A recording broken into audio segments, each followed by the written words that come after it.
So what I have already to go is my frangipan custard. Okay, so that's an eggy, buttery, creamy batter with ground hazelnuts. I've also, that's good. It's good, good, good. I've also been infusing some rosemary, a teaspoon of chopped rosemary in with the sliced pears. Now the recipe just calls for putting pears along the top. But what I decided to do is macerate them for an hour with a teaspoon of chopped rosemary. Threw some frangelico in there to get the liquid going and also starting to get some of the juices out of those pears. And a little bit of salt, and I'm not sure if I mentioned the sugar, but a little bit of sugar. And I let them sit for an hour. And then I'm going to show you what I got. Okay, so I've got the pears, and what you do is you kind of strain. You can see the bits of rosemary in there. And you strain the juices and put them in a saucepan. And I've got 2 sprigs of rosemary from actually a bush that I'm wintering in my office because it's February.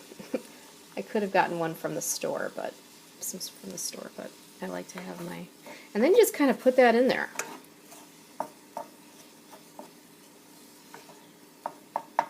And you bring this up to a simmer.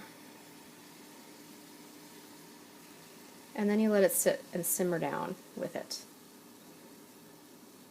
Okay, so this is now definitely a rolling boil. I'm going to lower the heat a little bit.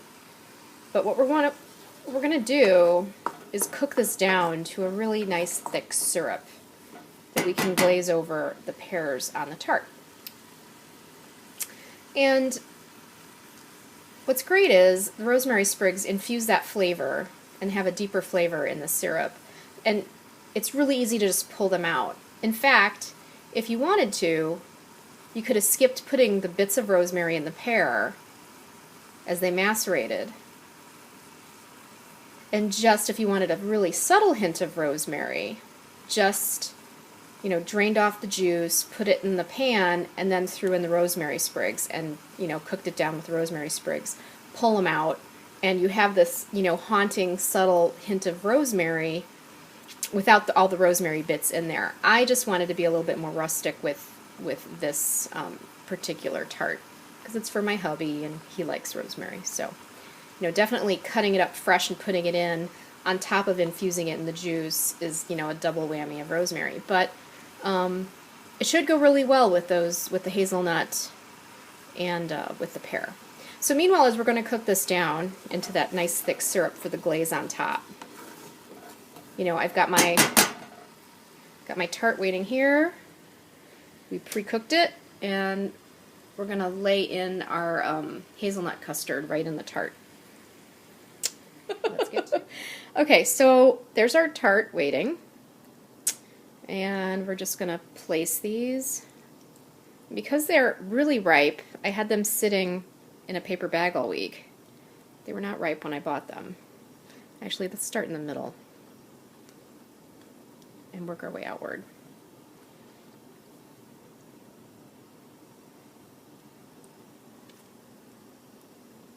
And we're just going to keep doing concentric circles around and around and around. By the time we get this all down, our syrup should be ready, and I'll show you what to do then. Alrighty, so there's our really pretty pears.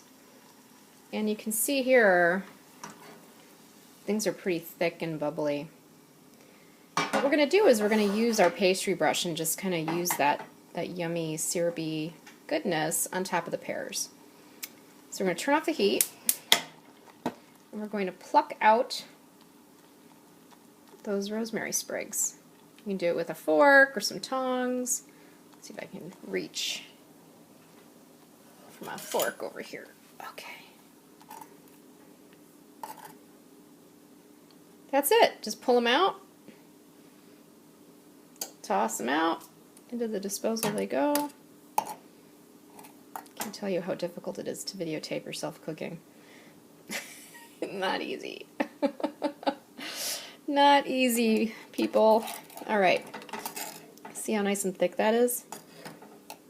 Alright, so you can see everything's kind of nice and glistening. And I also, I like to put a little bit of glaze on the tart edge too.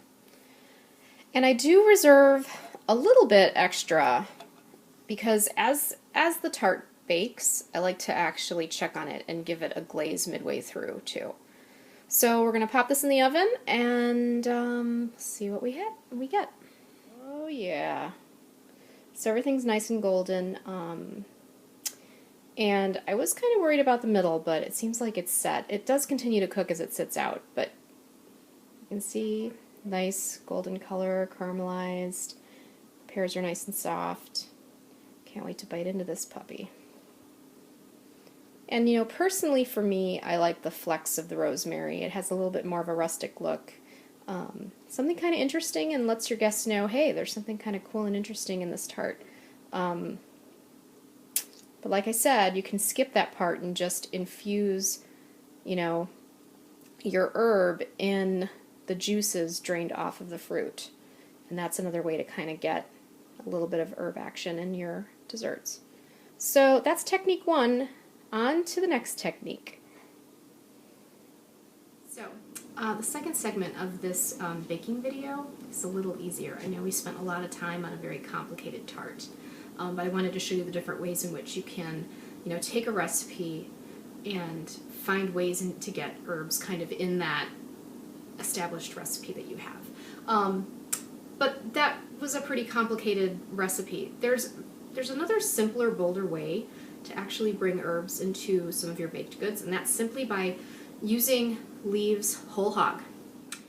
This is a technique that was used a lot in Victorian times. In the book, I feature a rose geranium tea cake, and in Victorian times, they actually laid leaves along the bottom of the pan, put the cake, they used a little bit of rose water in the batter, but then they put the batter in the pan, and the leaves along the bottom infused that wonderful flavor and aroma in the cake. When they flipped the cake over, they just peeled the leaves off, but what was left was this, you know, haunting floral flavor in the cake. Sometimes you can actually leave the leaves in. The leaves are edible. So I made a beer bread today, and I think beer, and there's a whole stick of butter in there. It's a nice creamy bread flavor, and I'm thinking with the beer, it has a nice earthy flavor. It should go well with some bay leaves. So I'm going to show you how to do that today. Let's get started. So what I have here is beer bread batter. It has a whole stick of butter. Nothing wrong with butter. I did half whole wheat and half regular flour, and there's about 3 tablespoons of honey and a whole lot of beer.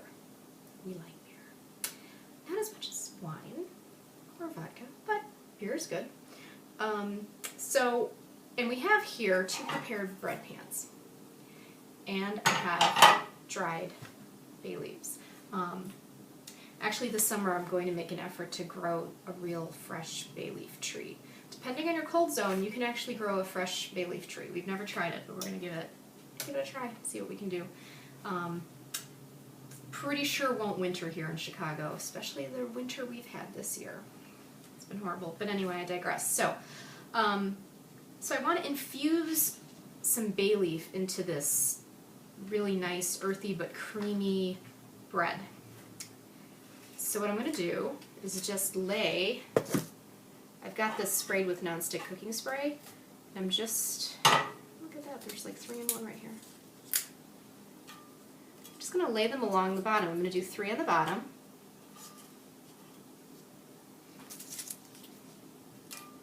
Just like that. 3 along the bottom.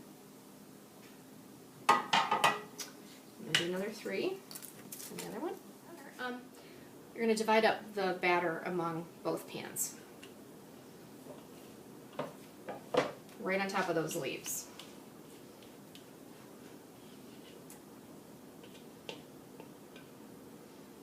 And try to do it gently so the leaves don't move too much.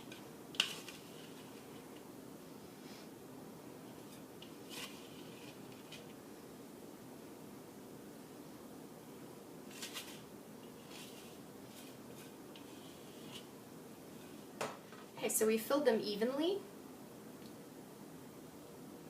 each, and they're sitting on those bay leaves. But we're not done yet. I want a little bit more bay leaf action. So what I'm going to do is lay a few along the top.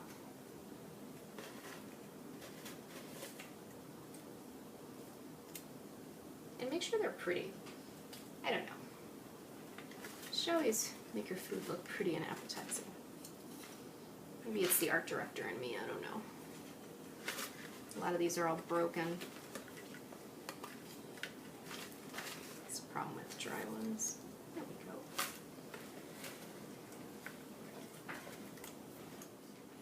So here are our bay leaves, sitting really pretty on top of our batter. And we've got an oven at 375, so we're going to bake these off, and then we'll pop them out of the pans and we'll pull off the bay leaves. And hopefully what we'll have left is just some really subtle bay leaf flavor in the bread. These look great. So I'm going to let them cool in the pans for a little bit, and then I'm going to pop them out. And I think I'm going to keep the leaves on there because they look really pretty too. And that's kind of the idea. When you start using whole leaves on things, it's part flavor and part look. I will pluck out the ones on the bottom though, because bay leaves aren't necessarily something you want to eat. So I think I'll leave them on, and then as I cut into it, I'll pluck them out as I go. But this is going to be super, super subtle. It's very subtle bay leaf flavor. You could, the recipe had melted butter in there. If you wanted to get some more like bay leaf flavor, you could have thrown a couple bay leaves in the melted butter as you kind of heated down the butter and got it to melt to get a little bit more of a bay leaf flavoring into the bread. So, with all the techniques that I've shown you throughout these videos, there's lots of ways to kind of up the herbal flavor in a lot of these recipes. You just need to kind of know the technique, know what the herb can do, and have some fun. So let's let these cool, and then I'm going to have some in a bit. I hope you were inspired today by some of the ideas and tips and tricks that I shared with you in this video, and hopefully you too feel empowered to get some herbs and florals into your baking adventures. And if I've intrigued you and inspired you and you want to learn more, please check out my ebook on Kindle, on the iPad and iBooks, Barnes & Noble, Kobo, Goodreads, all those fancy e-readers. I would so appreciate the support. I've got recipes in there and more tips and listings of pairings with what flavors of herb go with what ingredients. So that should help kind of inspire you as you delve into this wonderful culinary world of herbs and florals. Have a great night and get cooking. See you later.